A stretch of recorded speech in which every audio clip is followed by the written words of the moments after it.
Nous sommes soldats, combattants pour crier. Pour crier sur le nom de Jésus, nous conquérons. Nous sommes vaillants, Vaillants, c'est de la parole au nom de Jésus, nous conquérons.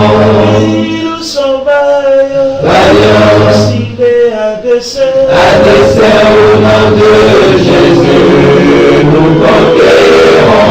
Nous sommes vaillants, Vaillants, cités à dessein au nom de Jésus, nous conquérons.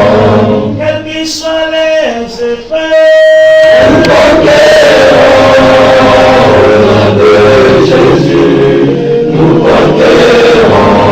quels qu'ils soient les menaces, Nous conquérons au nom de Jésus, nous conquérons. quels qu'ils soient les mensonges, Nous conquérons au nom de Jésus, nous conquérons. quels qu'ils soient l'adversité, Au nom de Jésus, nous conquérons. nous sommes vaillants, Vaillants, cités à dessein au nom de Jésus, nous conquérons. Nous sommes vaillants, Vaillants, cités à dessein au nom de Jésus, nous conquérons. Nous sommes vaillants, Vaillants, c'est de la parole au nom de Jésus, nous conquérons. Nous sommes vaillants, Vaillants, cités à dessein au nom de Jésus, nous conquérons. Quels qu'ils soient les mensonges,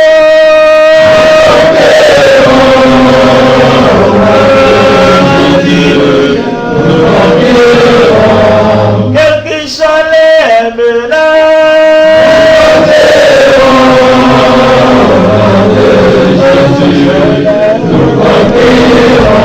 quels qu'ils soient l'adversité,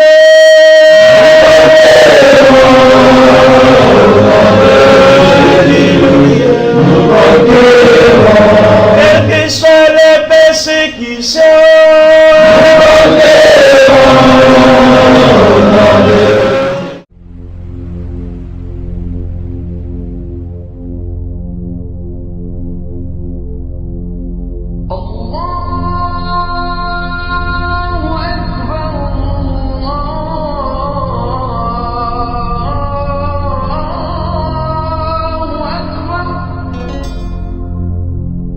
أشهد أن لا إله إلا الله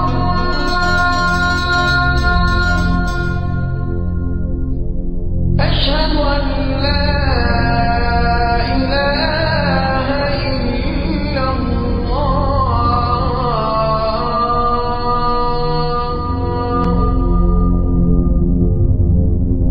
أشهد أن محمدا رسول الله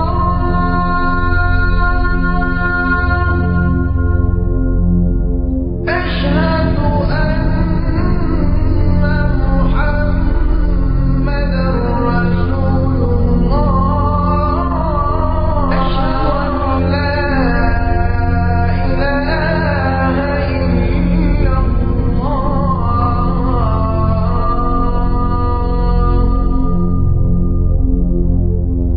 أشهد أن محمدا رسول الله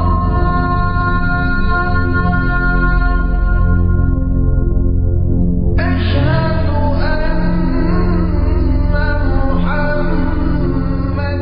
رسول الله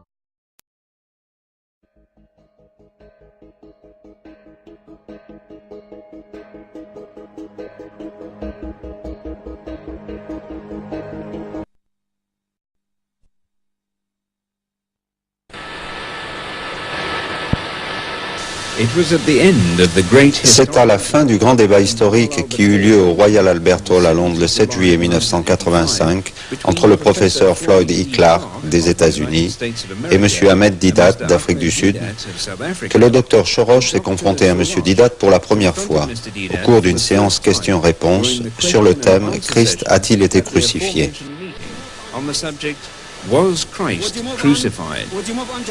Ce Palestinien libéré, aujourd'hui citoyen des États-Unis, au langage châtié et à la tenue vestimentaire immaculée, pouvait facilement être pris pour un Pakistanais. Écoutez maintenant son anglais bien articulé et son arabe encore plus éloquent pendant la séance de réponse aux questions et écoutez la réponse de M. Didat. Pour l'occasion qui m'est donnée. J'aurais en fait deux questions. Voici la première. Si le Coran vient vraiment de Dieu, se contredit-il lui-même dans la mesure où il dit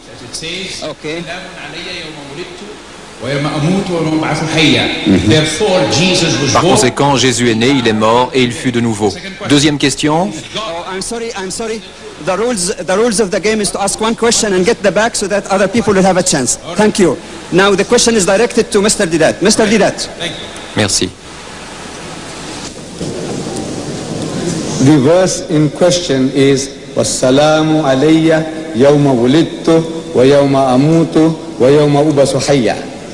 Le verset en question veut dire « Paix sur moi, le jour où je suis né, le jour où je mourrai, et le jour où je ressusciterai. » Le jour où je mourrai et non où je suis mort, ce n'est pas un passé, mais un futur. M. Didat ne savait pas qu'il avait été suivi pendant sa tournée de conférences en Grande-Bretagne. C'est ainsi qu'à l'issue d'une de ses conférences à l'hôtel de ville de Birmingham, au moment de la séance de réponse aux questions, séance qui marque régulièrement toutes les conférences de M. Didat, le Dr Shorrosh va mettre M. Didat au défi de prendre part à un débat public. Heureusement que nous vivons à l'âge du progrès de l'électronique, ce qui nous a permis d'enregistrer sur une vidéocassette l'intervention du Dr Shorrosh et de vous présenter ainsi cet événement historique.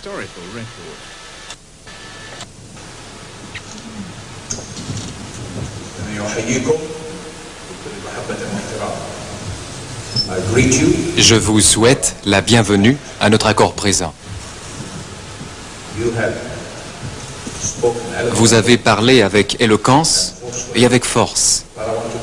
Cependant, je veux vous mettre au défi de nous rencontrer seul à seul pour débattre de tout sujet de votre choix.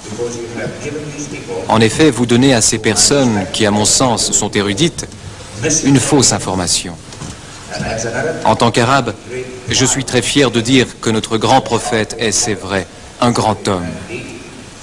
Ma question, quant à elle, pour me conformer à la proposition du président, est comme suit. Seriez-vous prêt à me rencontrer où que ce soit, seul à seul?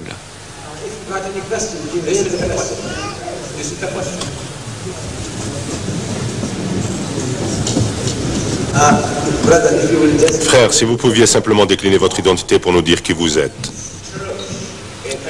Mon nom est Anis Shorrosh. Je suis un arabe de Palestine, un des 10 millions d'Arabes qui se réclament de la foi chrétienne et qui sont fiers de dire que l'islam est une réalité, une branche de la foi chrétienne, une secte, mais non une religion en soi.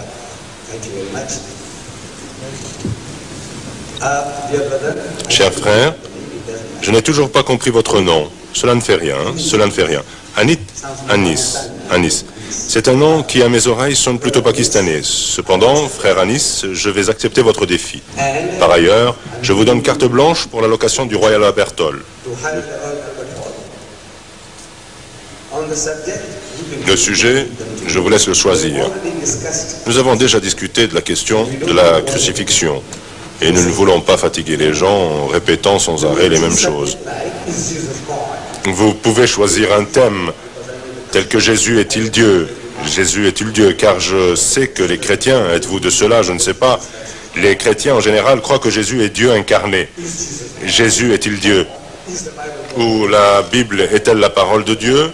Ou la vérité sur la Trinité? Ou Jésus fait instrument de Dieu? Comme tout est enregistré, je crois que nous pourrons avoir cela sur cassette. Par conséquent, Jésus est-il Dieu, ou la Bible est-elle la parole de Dieu, ou la vérité sur la Trinité, ou Jésus fait instrument de Dieu? Tous? Non, Non, si on les discutait tous, cela vous amènerait à louer le hall 4 à 5 jours de suite. C'est vous, mon frère, qui m'avez lancé un défi. Voyez-vous, j'ai payé la location du Royal Albert Hall. Un Américain a eu suffisamment de courtoisie. Il a suffisamment de courtoisie pour me proposer de dialoguer avec moi, avant même que je ne lui offre de prendre à ma charge la location du Royal Albert Hall, de m'occuper des annonces. Si vous pouviez me donner une invitation par écrit avant votre départ, j'entends par là avant que vous ne quittiez le hall, je souhaiterais que dans l'invitation, vous stipuliez vos noms, adresses et qui vous êtes. En plus, je peux même vous fixer une date, vous savez, n'importe quel jour de votre convenance en septembre ou après hiver. Magnifique. Vous retenez le hall et vous m'avertissez. De mon côté, je tiendrai mes engagements et je serai là à votre arrivée. Vous remarquez qu'en acceptant le défi du chrétien, M. Didat prenait le docteur Shorosh pour un Pakistanais. Au cours de cet échange à Birmingham, aucun rapprochement n'a été fait entre le provocateur et le questionneur du Royal Albert Hall. Sans la magie de l'électronique, en l'occurrence de la vidéo, tous ces échanges historiques auraient été perdus pour la postérité. S'il n'y avait pas eu d'enregistrement audiovisuel, nous n'aurions jamais pu être sûrs que le questionneur du Royal Albert Hall le 7 juillet et le provocateur le 15 juillet étaient bel et bien la même personne.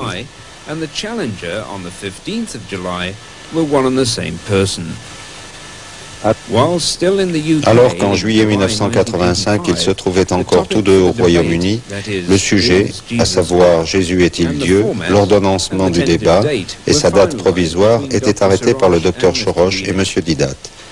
Cependant, dans une lettre datée du 14 août 1985, Dr Shorosh modifiait le sujet et imaginait aussi un nouvel ordonnancement. Je cite. Point 3. Le sujet est « Christ est-il de fait le Fils de Dieu ?» Point 4, troisième partie, premier orateur, M. Ahmed Didat, 50 minutes. Point 4, deuxième orateur, M. Anis Shorosh, 50 minutes. Point 5, deuxième réfutation, M. Didat, 10 minutes. Point 6, deuxième réfutation, Dr Shorosh, 10 minutes. Point 7, remarque finale, M. Didat, 5 minutes. Point 8, remarque finale, Dr Shorosh, 5 minutes. Le 1er septembre, M. Didat reprochait au Dr Shorosh de ne pas tenir sa parole. Je cite. « J'espère que vous avez reçu mon télégramme de ce jour. Je regrette beaucoup votre abandon du sujet « Jésus est-il Dieu ?» et votre choix à sa place d'un insipide « Christ est-il de fait le Fils de Dieu ?» Sujet. Nous avions discuté du sujet lorsque nous nous trouvions tous les deux au Royaume-Uni et avions convenu qu'il serait « Jésus est-il Dieu ?» Thème percutant, concis, fort et dynamique, contrairement au vôtre. Christ est-il de fait le Fils de Dieu? Pourquoi ne croyez-vous pas que Jésus soit Dieu? Si vous ne le croyez pas, alors nous prendrons un autre sujet. Vous étiez pourtant d'accord. Auriez-vous pris peur? Vous savez que votre ordonnancement est d'une injustice manifeste. Pourquoi ne pas avoir gardé l'ordonnancement convenu, à savoir que le premier orateur, quel qu'il soit, parle 50 minutes et le deuxième 60 minutes. C'est ensuite au tour du premier orateur qui a les 10 dernières minutes. C'est exactement ce qui s'est passé lors de ma rencontre avec le docteur Clark.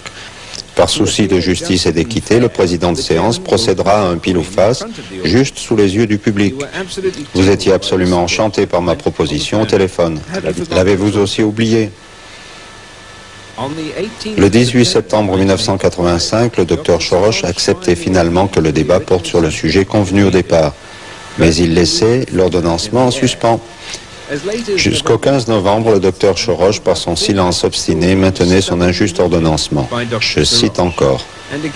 50 minutes, premier orateur. 50 minutes, deuxième orateur. 8 minutes, réfutation du premier orateur. 8 minutes, réfutation du deuxième orateur. Jusqu'à 15 minutes avant l'ouverture du grand débat, l'ordonnancement n'avait toujours pas été décidé. M. Didat avait accepté à contre-cœur l'ordonnancement injuste du docteur Shorosh, s'en remettant à la grâce d'Allah et au hasard. Le hasard voulut que le docteur Choroche perdit. Quant à l'issue du débat, nous vous laissons le soin, ô intelligents spectateurs, de juger.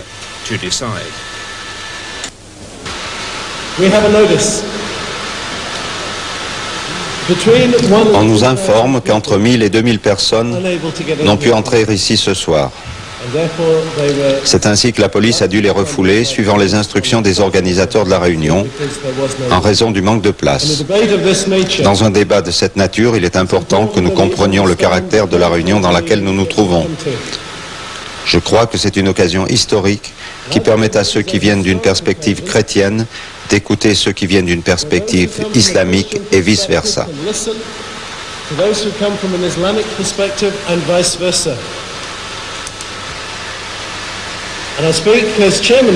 Je prends la parole en tant que président de cette réunion. Je suis un chrétien convaincu, je m'appelle Clive Culver et suis secrétaire général de l'Alliance évangélique. Pour la bonne marche de cette réunion, je resterai totalement impartial. J'essaierai d'être neutre dans la plus pure tradition britannique, et cela pendant les 2h30 à venir. Je tiens à vous souhaiter la bienvenue au nom de l'un comme de l'autre de nos deux participants, qui sont ravis de voir cette salle si comble ce soir. Il est bien que vous ayez pris le temps de venir assister à cet événement important. Vous vous demandez peut-être à ce débat. C'est lorsque nos deux principaux orateurs auront fait leur première intervention que vous aurez la possibilité d'écrire sur un morceau de papier toutes les questions auxquelles vous souhaitez recevoir une réponse. Ensuite, les membres du service d'ordre ramasseront cette feuille de papier qu'ils nous amèneront. Celle-ci et toutes les autres questions qui nous auront été remises seront placées dans une corbeille d'où elles seront tirées de façon impartiale. Les questions auxquelles il pourra être répondu dans le temps restant recevront une réponse. Ce débat est régi par un certain nombre de règles. Nous vous prierons de ne pas ovationner, de ne pas agir de façon ouvertement partisane, de ne pas agiter de bannières ou d'avoir de comportements similaires et de ne rien scander. Tout cela, c'est parce que nous pensons que c'est une occasion d'apprendre et d'entendre, et non simplement de hurler pour défendre nos positions respectives. L'intervention principale d'un orateur pourra être saluée par des applaudissements polis et non prolongés dans les deux camps. Nous vous demanderons en conséquence de bien vouloir vous en tenir là. En outre, nous inviterons les deux camps à applaudir l'un et l'autre orateur. Nous sommes reconnaissants à ces derniers de donner leur temps et leur énergie en venant participer ici à cet important débat. Quelque chose doit encore être dit avec beaucoup de fermeté. Une fois assis, vous voudrez bien ne pas quitter vos sièges, à moins que cela ne soit absolument indispensable. Nous vous prierons de ne pas circuler dans les allées, ni d'essayer de quelque manière que ce soit de franchir l'important cordon de sécurité pour monter sur le plateau. Cela ne serait pas convenable et cela perturberait le débat. Nous vous demanderons simplement de respecter ces quelques limitations. Bien, maintenant, j'aimerais vous présenter nos deux orateurs. Je l'ai déjà dit, nous sommes ravis de leur participation ce soir à ce débat vital. Je vais demander à M. Ahmed Thompson de bien vouloir présenter brièvement M. Didat à l'ensemble de notre Assemblée. Merci.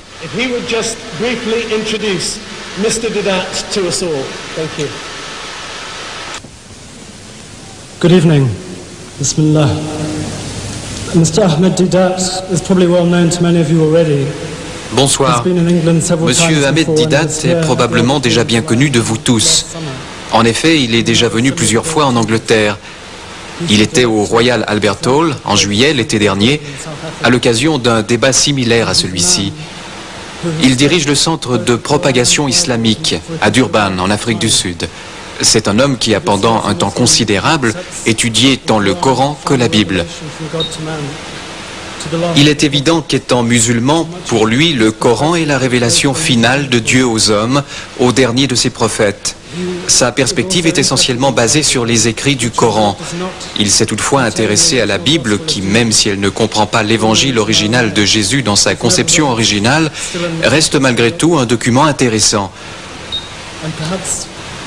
Peut-être devrions-nous juste attirer votre attention sur un des versets du Coran qui, dans un message adressé d'abord au prophète Mahomet, paix et bénédiction d'Allah et de lui, mais aussi à tous les musulmans, un verset qui dit « Si quelqu'un te querelle après la connaissance qui t'est venue », il s'agit de la connaissance contenue dans le Coran, dis-leur alors « Rassemble tes fils et tes femmes, et vous avec nous, et prions Allah, prions Dieu.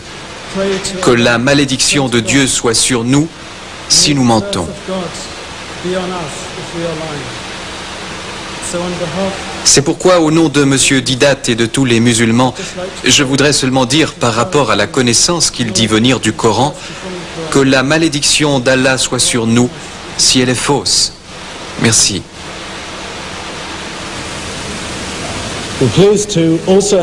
Nous avons le plaisir d'accueillir aussi sur le plateau le révérend Fred Massadney de Jacksonville en Floride, qui est un missionnaire au sens large du terme.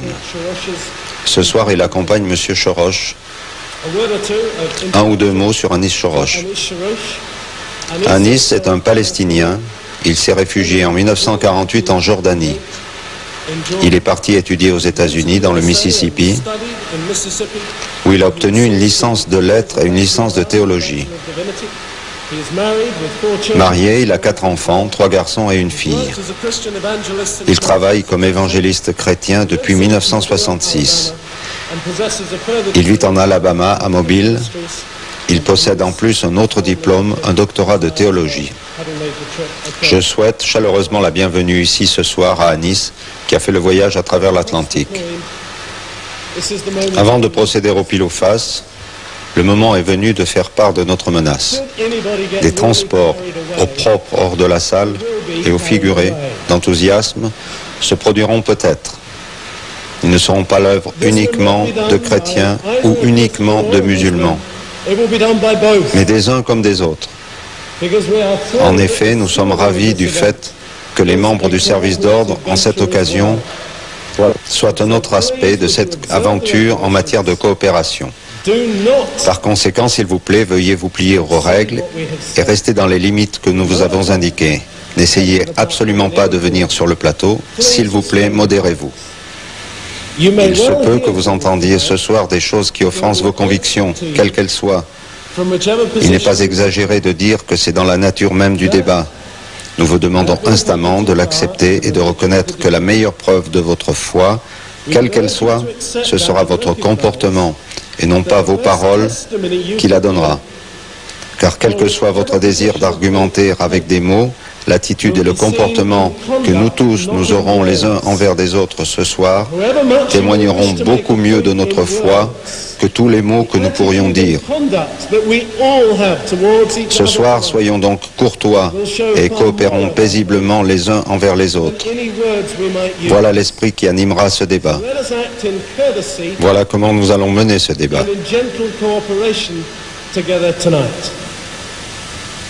That's going to be the spirit of this debate.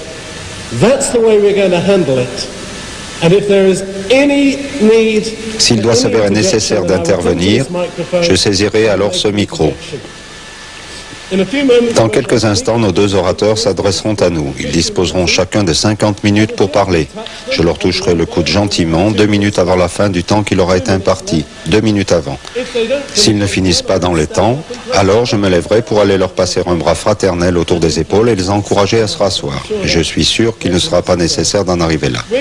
Nous allons procéder de façon très démocratique en jouant à pile ou face celui qui commencera en premier. Je vais demander à M. Ahmed Thompson de bien vouloir lancer une pièce en l'air. Il en a une.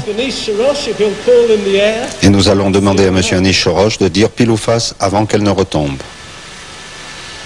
On va bien voir ce qui va se passer. Anis vient juste de dire face.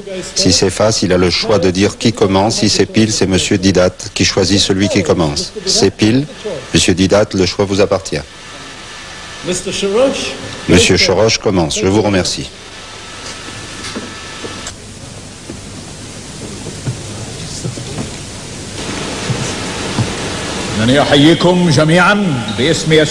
Je vous salue ce soir au nom de Jésus de Nazareth, un homme de ma propre ville.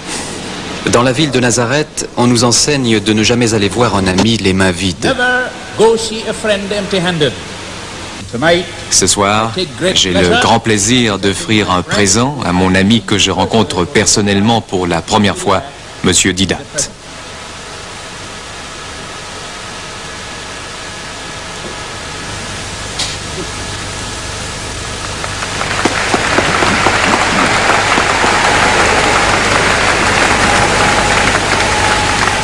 I also like to present our J'aimerais également offrir à notre président des diacres un présent particulier. Il s'agit de la clé de notre ville de Mobile, en Alabama, qu'on offre aux personnes qui ont beaucoup apporté non seulement à notre grande ville, mais aussi à d'autres.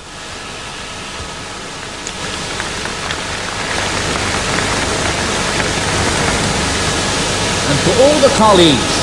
Et pour tous les collègues de mon ami Monsieur Didat, j'ai des signets de Bible rapportés de la cité sainte de Jérusalem, qu'orne la photographie de la coupole du rocher et d'autres vues. Il y en a un pour chacun.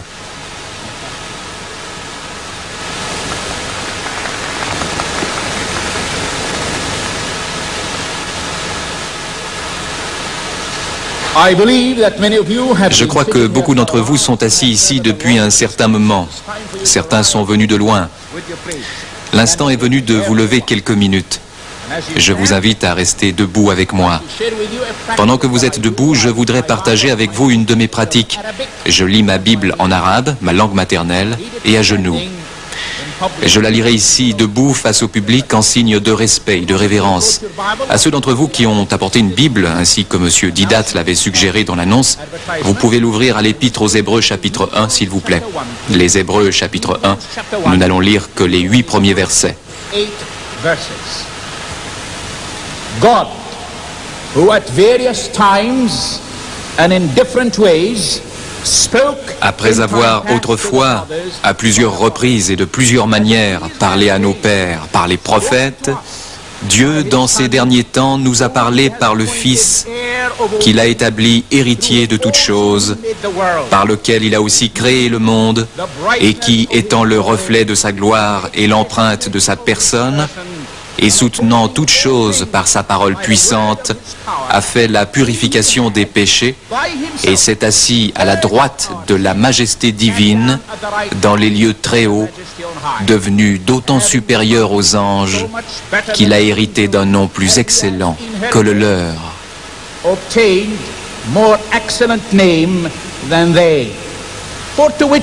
Car auquel des anges Dieu a-t-il jamais dit « Tu es mon fils, je t'ai engendré aujourd'hui ». Et encore, je serai pour lui un père et il sera pour moi un fils. Et lorsqu'il introduit de nouveau dans le monde le premier-né, il dit que tous les anges de Dieu l'adorent.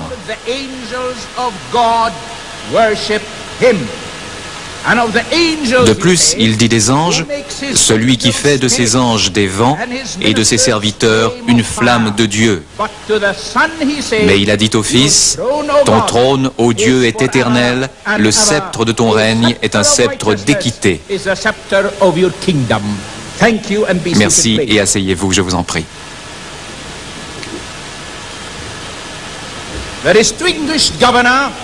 Il était une fois dans l'ancienne Palestine Ponce Pilate, l'équivalent d'un gouverneur britannique.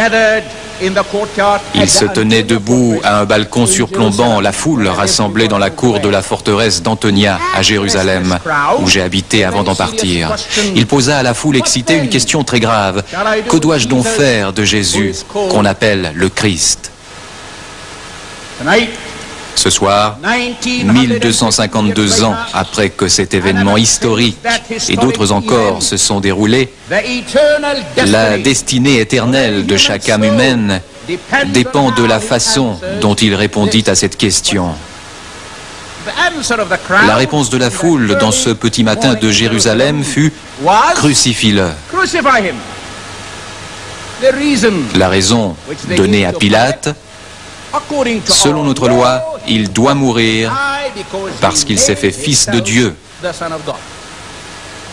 Redoutant une violente révolte, devant la jalousie des chefs religieux, Et cherchant à satisfaire les exigences de la foule, le gouverneur succomba, bien qu'il ait par 3 fois déclaré directement « Je ne trouve aucun crime en lui ». 6 siècles plus tard, le Coran le qualifie lui aussi de sans crime, sans péché, Zakian.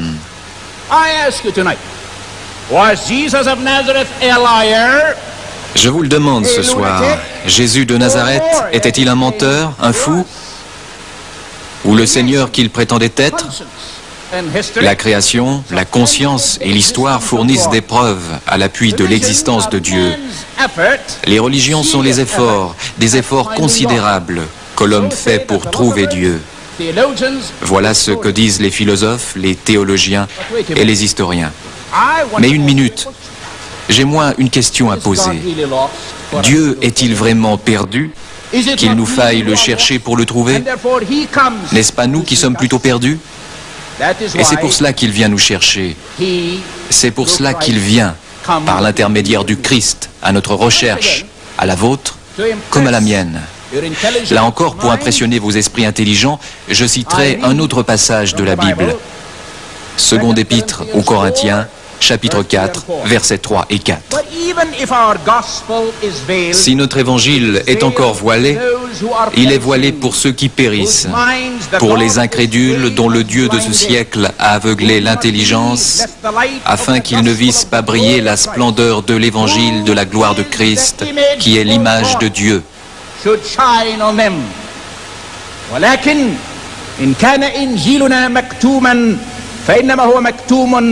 في الهالكين الذين فيهم إله هذا الدهر قد أعمى أذهان غير المؤمنين لئلا تعطى لهم إنارة إنجيل مجد المسيح الذي هو صورة الله.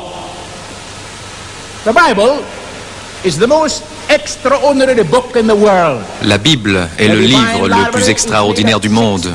La bibliothèque divine comprend 66 livres écrits au cours de 1500 ans par plus de 40 auteurs, qui des rois, qui pauvres, qui riches, qui vieux, qui jeunes, qui des bergers, qui des pêcheurs. Pourtant, elle apparaît comme la parole inspirée et intrinsèque de Dieu, parce que l'auteur est unique, le Saint-Esprit du Dieu vivant. Je vais vous lire dans la seconde épître de Pierre, chapitre 1, versets 20 et 21. Sachant tout d'abord vous-même qu'aucune prophétie de l'Écriture ne peut être un objet d'interprétation particulière, car ce n'est pas par une volonté d'homme qu'une prophétie a jamais été apportée, mais c'est poussé par le Saint-Esprit que des hommes ont parlé de la part de Dieu. لأنه لم تأتي نبوة فقط بمشيئة إنسان بل تكلم أناس الله القديسون مسوقين من الروح القدس. We know that the Bible is inspired because of the fulfillment of prophecies uttered. Nous savons que la Bible est inspirée car les prophéties ont été annoncées bien des siècles avant qu'elles ne s'accomplissent. Elle a influé sur l'élévation de la société humaine chaque fois qu'elle a été crue et mise en pratique. En outre, si l'exactitude de la Bible a été contestée, son inexactitude n'a jamais été prouvée. Des documents historiques, des découvertes archéologiques et des anciens manuscrits sont les preuves qui viennent à l'appui de son exactitude. À l'heure actuelle, sont disponibles plus de 25 000 copies des Écritures. Certaines se trouvent au Great British Museum, qui vous permettent de vérifier l'exactitude de la parole de Dieu. Vous avez par exemple le Codex Alexandrinus datant de 350-380, le Codex Vaticanus 325-380, les codes d'Assise qui couvrent l'intégralité de l'Ancien Testament sont eux vieux de 2250 ans. Certains d'entre vous sont bien au courant de l'extraordinaire découverte qui a été faite il y a 30 ans de cela à Ougarit en Syrie. Et celle il y a 10 ans dans la grande cité de Hybla, où l'on a déterré les vestiges d'une civilisation entière. L'une et l'autre ont accru notre foi en l'autorité de la Bible et de l'inspiration divine. Notre Seigneur Jésus lui-même, qui n'a jamais proféré un seul mensonge, dit « Le ciel et la terre disparaîtront, mais ma parole restera à jamais ». ولكن كلامي لا يزول. Listen to the warning. Écoutez l'avertissement contenu à la fin de la Bible, Apocalypse 22, versets 18 et 19. For I testify to everyone. Je le déclare à quiconque entend les paroles de la prophétie de ce livre. Si quelqu'un y ajoute quelque chose, Dieu le frappera des fléaux décrits dans ce livre. God will add to him the plagues of Et si quelqu'un retranche quelque chose des paroles du livre de cette prophétie, takes Dieu away retranchera sa part from the de words l'arbre de la vie. of the book of this prophecy. God shall take away his part from the book of life. The God which the Bible reveals to us, Le Dieu que la Bible nous révèle est un seul Dieu. my dear brothers, Mes chers frères, sœurs et précieux amis, there is only il n'y a qu'un seul Dieu, one un Dieu. Yes. Pourtant, aussi incompréhensible que cela paraisse à nos entendements limités, aussi mystérieux que cela nous semble, ce seul Dieu vrai, malgré toutes les dénégations des incroyants, des athées, des agnostiques et autres, ce seul Dieu vrai se présente comme un Dieu trin. Ce n'est pas moi qui l'invente, non. C'est lui-même qui se révèle ainsi dans la nature, dans la Bible et autrement. Je vous ferai remarquer que j'essaie humblement ce soir de comprendre ce mystère, tout comme vous, et j'avoue nos limites, à vous comme à moi. Quoi qu'il en soit, prenons, je vous prie, des exemples dans la nature où Dieu nous donne des preuves de la Trinité. Nous avons les éléments. Combien? 3. Les solides, les gaz et les liquides. Toute la matière provient de ces trois-là. L'air que nous respirons est lui aussi composé de 3 atomes. Un d'oxygène, un d'hydrogène et un d'azote. Mais c'est de l'air. L'eau, normalement, est liquide, mais en gelant, elle se transforme en glace. En bouillant, elle se gazéifie ou devient de la vapeur. 3 formes pour cependant la même substance. Voyez le Soleil qui, à une distance de 150 millions de kilomètres, nous envoie sa chaleur, sa lumière et son ardeur. Pourtant, c'est un seul Soleil. Le temps se divise en un passé, un présent et un futur. L'homme lui-même est esprit, cerveau et corps. Même la famille se compose du père, de la mère et des enfants. Dès les premiers versets de la Bible, la Trinité est révélée pour que tous la voient. Si vous avez votre Bible sur vous, vous souhaiterez peut-être le constater. Nous découvrons que, au commencement, Dieu créa les cieux et la terre. Là, c'est Dieu le Créateur, le Père Céleste. Au verset 2, nous découvrons Dieu l'Esprit. Et l'Esprit de Dieu se mouvait au-dessus des eaux. Ensuite, on nous dit au verset 3, Dieu dit que la lumière soit. Ici, en termes simples, avec la parole exprimée par Dieu, on a la parole dite par Dieu, le discours de Dieu si vous préférez, la parole de Dieu. Des siècles plus tard, nous entendons l'écho de cette vérité même dans l'Évangile selon Jean, où il est dit « Au commencement était la parole, et la parole était avec Dieu, et la parole était Dieu. »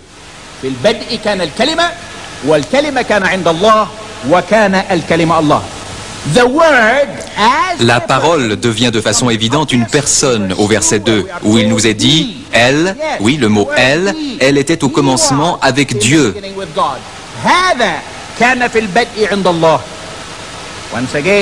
Une fois de plus, nous nous émerveillons de la révélation de la Trinité, toujours au chapitre 1 de la Genèse. Puis Dieu dit « Faisons l'homme à notre image, selon notre ressemblance ». Verset 26. Je vous demande instamment de me dire, s'il vous plaît, si Dieu était en train de discuter avec lui-même de la conception du joyau de sa création. En d'autres termes, se parlait-il à lui-même ou parlait-il à quelqu'un d'autre au sein de cette puissante Trinité que nous nommons Dieu? En effet, il existe 2 autres personnes à l'intérieur de la Trinité. Prenons les Écritures.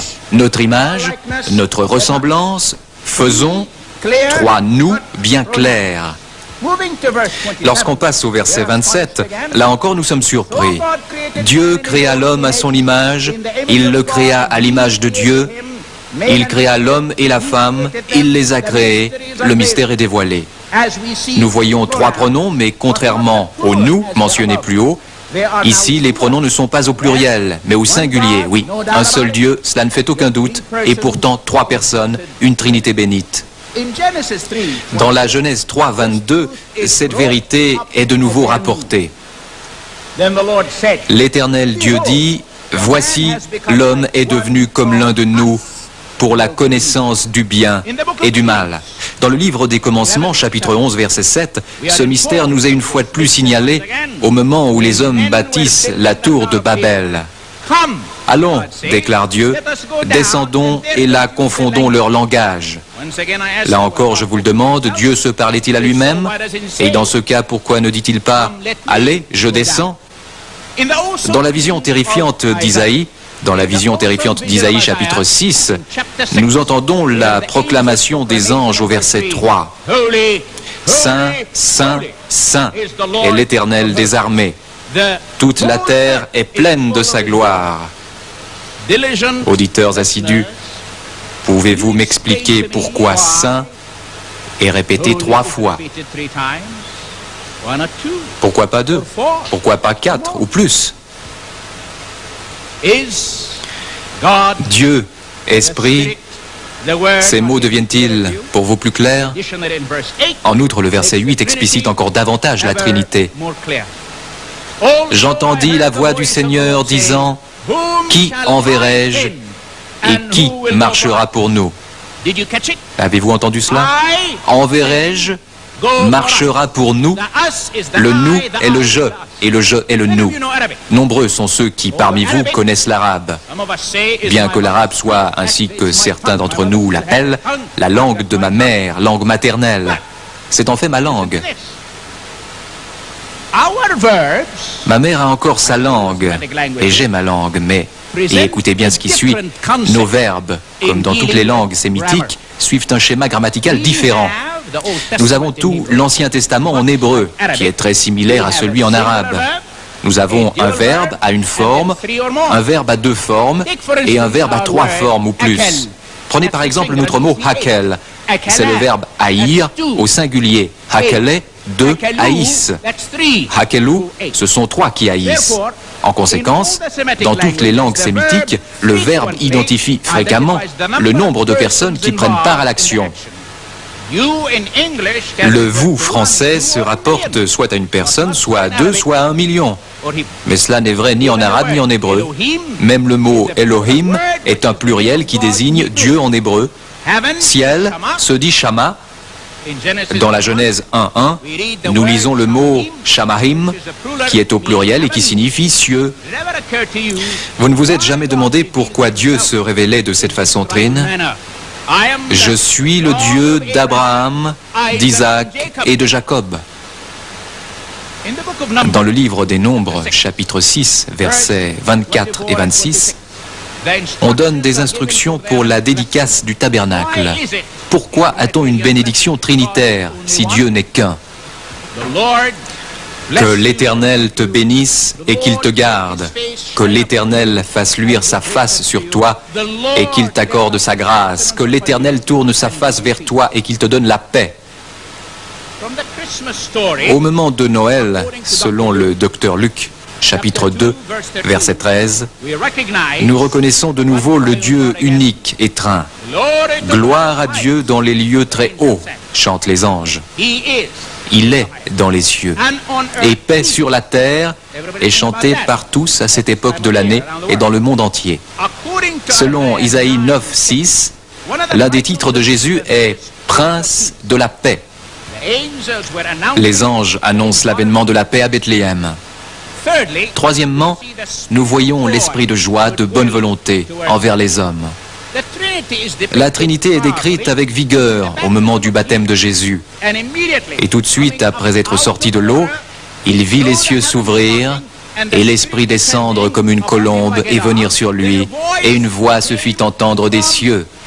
« Tu es mon Fils bien-aimé, en qui j'ai mis toute mon affection. »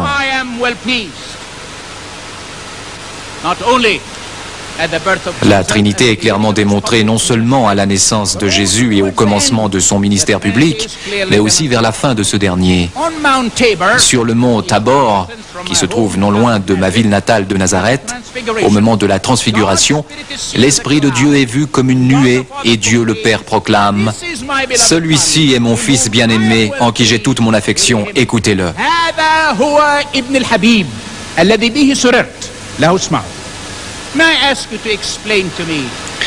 Permettez-moi de vous demander, chers amis, de m'expliquer la fréquence du chiffre 3 si celui-ci ne désigne pas la Trinité. Le Seigneur Jésus accomplit 3 miracles, empêchant du poisson en Galilée. Il ressuscite 3 personnes de chez les morts, une fille, un adolescent et un adulte, ce qui montre qu'il aime tous les âges. Pierre, par 3 fois, renie son Seigneur. Plus tard, par 3 fois, Pierre déclare son amour pour son Seigneur. 3 de ses disciples sont témoins de sa transfiguration. Pendant 3 ans, il a exercé son ministère dans notre monde. Il est un des 3 crucifiés du jour, un à cause de son péché, l'autre parce qu'il était dans le péché, et lui pour avoir été en faveur du péché.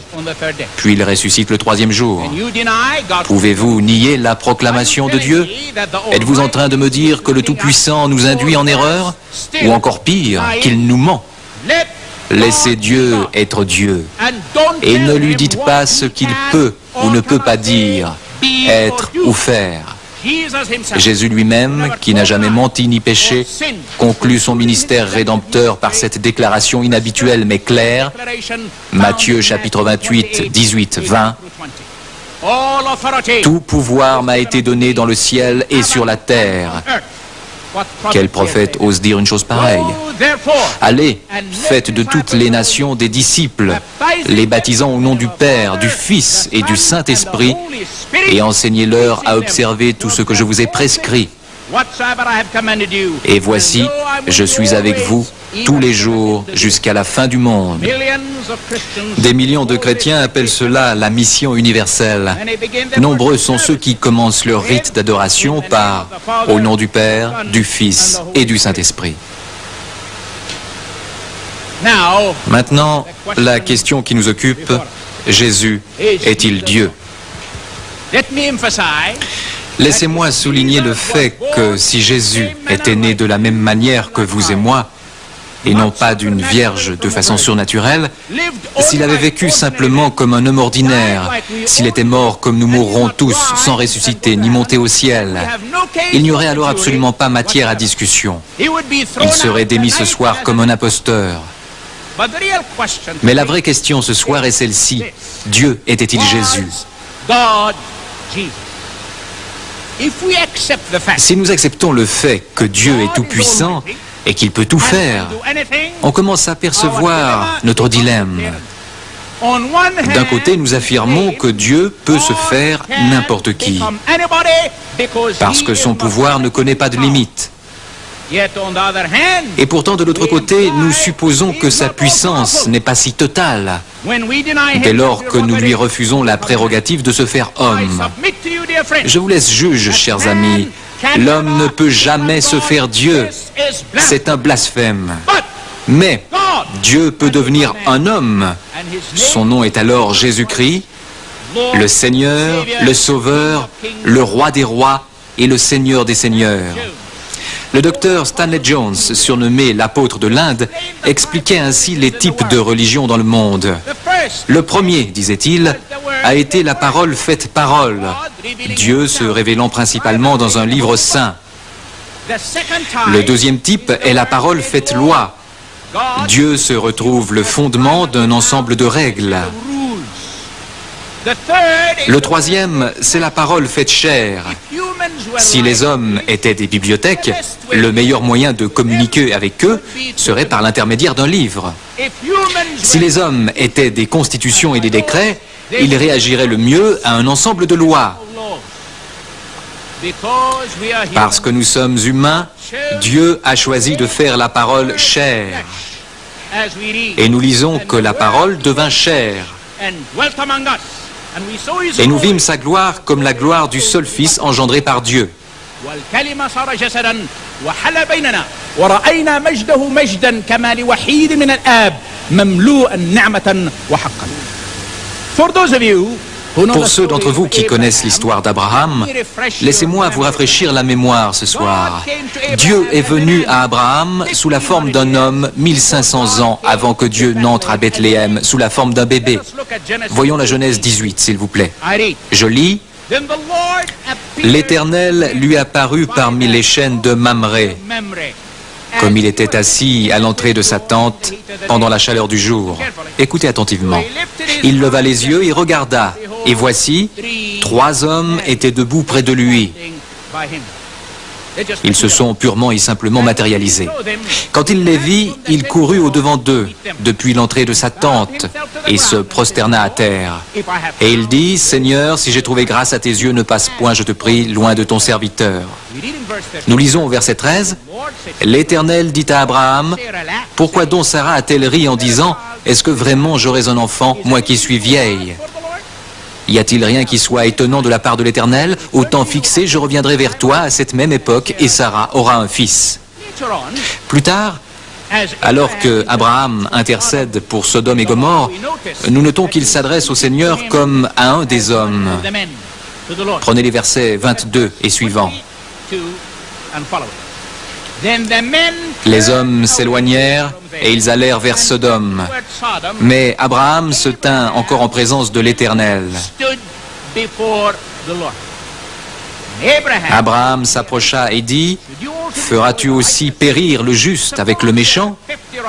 Peut-être y a-t-il 50 justes au milieu de la ville. Les feras-tu périr aussi? Et ne pardonneras-tu pas à la ville à cause des 50 justes qui sont au milieu d'elle? Faire mourir le juste avec le méchant, en sorte qu'il en soit du juste comme du méchant.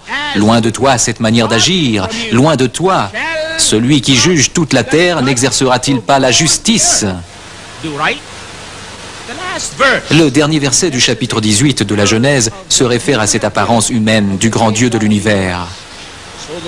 L'Éternel s'en alla lorsqu'il eut achevé de parler à Abraham. Et Abraham retourna dans sa demeure. Dites-moi une chose, chers amis. Si Dieu Tout-Puissant n'avait pas choisi de se limiter dans le temps à un endroit, dans l'espace à un visage, comment fait-il alors pour s'éloigner d'Abraham? Il est bien dit, l'Éternel s'en alla. Que dire de Melchisédek, qui en fait fut une autre apparence de Jésus? En effet, ce Melchisédek, Hébreux 7, verset 1, roi de Salem, sacrificateur du Dieu Très-Haut, qui alla au-devant d'Abraham lorsqu'il revenait de la défaite des rois, qui le bénit, et à qui Abraham donna la dîme de tout, qui est d'abord roi de justice, d'après la signification de son nom, ensuite roi de Salem, c'est-à-dire roi de paix, qui est sans père, sans mère, sans généalogie, qui n'a ni commencement de jour, ni fin de vie, mais qui est rendu semblable au Fils de Dieu. Ce Melchisédek demeure sacrificateur à perpétuité. Adam était un être créé à partir de la poussière de la terre, et nous sommes aussi de la poussière. En revanche, Jésus est né par l'Esprit divin.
Mohammed, le prophète de l'islam, n'a-t-il pas clamé son incertitude, et sa totale confusion sur son futur, celui des musulmans et de l'islam, en ce qui concerne le salut, quand il l'a lui-même clairement dit, au début de sa vie, dans le Coran. Dit, je ne suis pas une innovation parmi les messagers, et je ne sais pas ce que l'on fera de moi, ni de vous. Et je ne sais pas ce que l'on fera de moi, ni de vous. Et je ne sais pas ce que l'on fera de moi, ni de vous. Je ne fais que suivre ce qui m'est révélé, et je ne suis qu'un avertisseur clair. N'est-ce pas là une caractéristique de faux prophètes, telle que notre Seigneur Jésus-Christ nous l'a clairement enseigné, dans son omniscience, dans sa sainte et éprouvée parole, la Sainte Bible, où lui-même déclare clairement ceci. Jésus leur dit, la lumière est encore pour un peu de temps au milieu de vous. Marchez pendant que vous avez la lumière, afin que les ténèbres ne vous surprennent point. Celui qui marche dans les ténèbres ne sait où il va. Celui qui marche dans les ténèbres ne sait où il va. Celui qui marche dans les ténèbres ne sait où il va. Laissez-les, ce sont des aveugles qui conduisent des aveugles. Si un aveugle conduit un aveugle, ils tomberont tous deux dans une fosse. Il leur dit aussi cette parabole. Un aveugle peut-il conduire un aveugle? Ne tomberont-ils pas tous deux dans une fosse? Toutefois, Mohammed, le prophète de l'islam, n'a-t-il pas confirmé, de la part d'Allah, sans réserve et sans équivoque, la destination claire et future des musulmans, quand il l'a lui-même clairement dit, à la fin de sa vie, dans le livre de son Dieu, Allah, le Coran. Il n'y a personne parmi vous qui ne passera pas par l'enfer. Car, il s'agit là pour ton Seigneur, d'une sentence irrévocable. Ensuite, nous délivrerons ceux qui étaient pieux, et nous y laisserons les injustes agenouillés. Vous verrez certes la fournaise, puis vous la verrez certes avec l'œil de la certitude. Mais notre grand Dieu de gloire, manifesté en chair, notre Seigneur et Sauveur, Jésus-Christ, quant à lui, a clairement confirmé un paradis de gloire, qu'il a lui-même préparé pour ceux qui l'aiment, et qui auront cru en sa parole, quand il l'a lui-même dit dans la Sainte Bible. Que votre cœur ne se trouble point. Croyez en Dieu, et croyez en moi. Il y a plusieurs demeures dans la maison de mon Père. Si cela n'était pas, je vous l'aurais dit. Je vais vous préparer une place. Et, lorsque je m'en serai allé, et que je vous aurai préparé une place, je reviendrai, et je vous prendrai avec moi, afin que là où je suis, vous y soyez aussi. Jésus lui répondit, « En vérité, je te le dis, aujourd'hui tu seras avec moi dans le paradis. » Le paradis illusoire d'Allah, c'est pour des ébats sexuels collectifs, voir Sourate 55 versets 70 à 75, Sourate 55 versets 54 à 58, Sourate 44 versets 51 à 54, Sourate 2 versets 25. C'est cela l'âme de l'islam, la course et l'espoir des musulmans. Raison pour laquelle ils combattent le christianisme, ils haïssent et tuent les chrétiens, ils égorgent leurs dissidents, voir Sourate 5 verset 33, Sourate 8 verset 12 à 17, Sourate 33 verset 60 à 62, et méprisent le Fils de Dieu, Jésus-Christ, ainsi que leurs femmes. À l'image de Mohammed, d'Ahmed Didat, de Tariq Ramadan, Abdul Majid, et bien d'autres, qui en ont fait une application radicale à leur propre vie, au point de ressembler au diable lui-même, le modèle par excellence de méchanceté, tel que mentionné dans la Sainte Bible. Lui, dont la condamnation est déjà arrêtée. Voir Jean 8 verset 44, Jean 10 verset 10, et Jean 16 verset 11. Ahmed Didat est descendu dans les sentiers de la mort, pour côtoyer la souffrance et l'agonie d'une fin sans paix, sans Dieu, comme rétribution, avant de rejoindre l'enfer, puis l'étang ardent de feu et de soufre éternel, ce qui est la seconde mort.